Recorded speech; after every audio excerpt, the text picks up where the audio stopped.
Siapa paksa? Ni, Kasih setuju kan? Jap, bagi tahu je. Ya, Jas, Kasih dah setuju dah, Jas. Jadi siapa yang cakap paksa ni paksa? Siapa cakap? Macam mana boleh benda ni terjadi? Siapa yang kata paksa? Jas, Aunty dengan Umi dah buat persediaan dah. Takkan kita nak batalkan pula kan? Malu nanti lagi pun saudara mara semua dah jemput. Takkan Jas tergamak nak tengok Aunty dengan Umi tanggung malu semua ni. Jas tahu kan? Ini harapan Umi. Ini kebahagiaan Umi. Hancur je. Jas, Aunty merayu pada Jas. Jas fikirlah balik. Jas tolonglah jangan apakan Aunty dengan Umi ni. Aunty malu.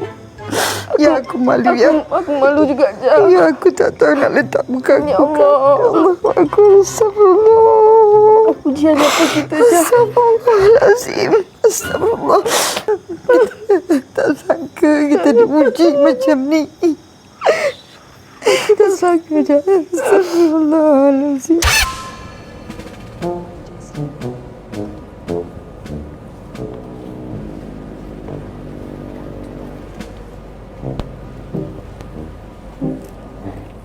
Assalamualaikum. Assalamualaikum. Boleh saya jumpa Jazli? Jazli?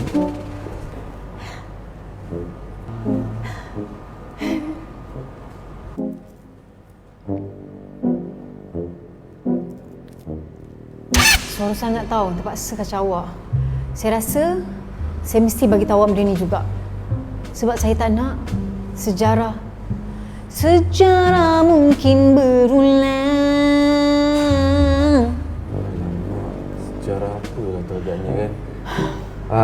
Tak apa, sementara customer masih tak ada ni, saya boleh lagi bercakap dengan awak. Tapi bila customer dah ada, saya kenalah masuk dalam. Okey, boleh, saya faham. Jadi boleh saya mulakan? Silakan.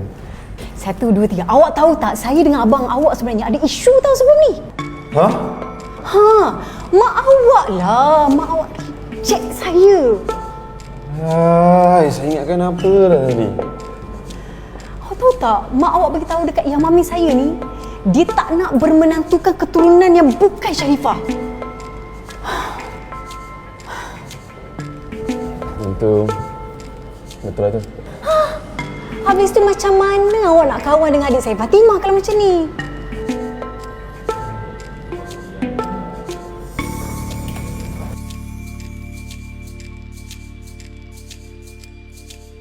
Bab ni dia agak susah sikit.